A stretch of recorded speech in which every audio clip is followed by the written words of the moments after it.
Pernah kebayang nggak, ada satu momen di mana kata maaf itu udah nggak ada artinya lagi. Sebuah titik di mana penyesalan, mau sedalam apapun, sama sekali nggak bisa ngubah keadaan. Nah, kali ini kita akan selami lebih dalam sebuah peringatan yang keras banget tentang bahayanya menunda-nunda dan kenapa tindakan sekarang juga adalah satu-satunya hal yang paling penting. Oke, coba kita berhenti sejenak dan resapi kalimat ini. Ini dari surah Al-Mulk, surah yang ngingetin kita tentang kekuasaan Tuhan dan akhir dari skalanya. Dan kutipan ini bukan sekedar pengakuan dosa biasa loh. Ini adalah sebuah deklarasi final, pengakuan yang diucapin pas pintu ampunan itu udah tertutup rapat-rapat. Ini gambaran paling tragis dari kata terlambat. Coba bayangin deh, sebuah pengakuan dosa yang, ya, nggak ada nilainya sama sekali. Ayat ini ngasih gambaran momen yang super tragis, di mana penyesalan itu bukan lahir dari kesadaran tulus, tapi dari rasa takut karena hukuman udah di depan mata. Di titik ini, ngaku salah itu bukan tiket buat selamat, tapi justru jadi stempel akhir atas kegagalan. Jadi apa sih yang bikin pengakuan ini jadi sia-sia? Apa bedanya penyesalan yang diterima sama yang ditolak mentah-mentah? Jadi gini, inti masalahnya itu bukan di penyesalannya. Nyesal itu kan bagus, ya kan? Masalahnya ada di waktunya. Ini adalah jenis penyesalan yang lahir dari keputusasaan, bukan dari kebijaksanaan. Penyesalan yang dipicu karena udah lihat hukumannya datang, bukan panggilan tulus dari hati buat berubah. Coba deh, lihat perbandingan dua jalur ini. Kontras banget kan? Di satu sisi ada tindakan awal yang proaktif. Kita sadar salah, kita perbaiki dan kita jadi lebih baik. Nah, di sisi lain, ada penyesalan yang terlambat. Nggak ada lagi kesempatan, nggak ada pertumbuhan, yang ada cuma konsekuensi akhir yang menyakitkan. Nah, ini nih pertanyaan kuncinya. Kalau mereka udah ngakuin kesalahannya, kenapa pengakuannya nggak diterima? Jawaban dari pertanyaan ini, ini mengandung pelajaran yang penting banget buat kita semua di kehidupan kita sekarang. Yuk, kita coba bedah lebih dalam lagi kenapa pengakuan itu bisa jadi sia-sia. Ini bukan cuma tentang satu momen loh, tapi tentang rentetan kesempatan yang udah dibuang-buang sebelumnya. Nah, ini dia poin krusialnya. Pengampunan itu ada batas waktunya. Jadi masalahnya bukan pada isi pengakuan mereka, tapi karena pengakuan itu datang setelah pintu kesempatan ditutup. Waktu buat bertindak udah habis. Titik.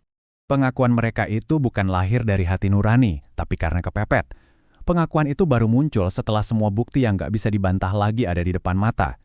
Setelah semua peringatan diabaikan gitu aja, dan setelah setiap kesempatan untuk berubah, dibuang sia-sia. Nah, ini dia intinya. Penyesalan mereka itu cuma reaksi, bukan aksi. Cuma respons terhadap rasa sakit yang akan datang, bukan sebuah langkah tulus untuk perbaikan. Dan ya, kalau konsekuensinya udah final, penyesalan cuma jadi gema kosong aja. Gema kosong itulah yang harus kita hindari dalam hidup kita sendiri.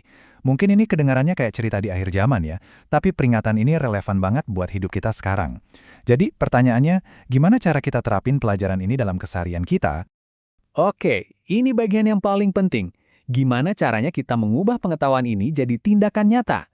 Gimana kita bisa memastikan penyesalan kita nggak akan pernah datang terlambat? Jawabannya sebenarnya sesimpel ini. Simple, langsung, dan kuat banget. Kita semua pasti punya hal-hal yang kita tahu harus diubah. Pertanyaannya bukan apa kita sadar, tapi apa yang kita lakukan setelah kita sadar. Oke, kita coba pecah jadi 3 langkah proaktif ya. Pertama, akui dengan jujur. Apa kebiasaan buruk yang masih kita pertahanin? Kedua, jangan nunggu sampai semuanya berantakan. Perbaiki sekarang juga, sekecil apapun itu. Dan ketiga, ini yang paling menantang, ubah polanya. Tindakan sekali aja nggak cukup. Ini tentang membangun kebiasaan baru yang lebih baik.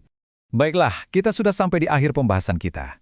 Tapi ini bukan cuma tentang informasi, ini tentang transformasi. Ini adalah panggilan untuk bertindak, sekarang juga. Sekarang, yuk kita jujur sama diri sendiri. Coba pikirkan baik-baik. Apa satu hal yang dari tadi kepikiran terus pas kita bahas ini? Mungkin kebiasaan menunda-nunda pekerjaan, kata-kata yang menyakitkan ke orang lain, atau janji yang belum ditepati. Apapun itu, akui sekarang di dalam hati. Peringatannya sangat jelas, ada batas waktu.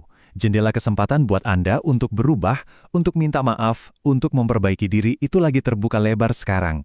Tapi kita nggak pernah tahu kapan jendela itu akan tertutup. Jangan pertaruhkan masa depan Anda pada nanti.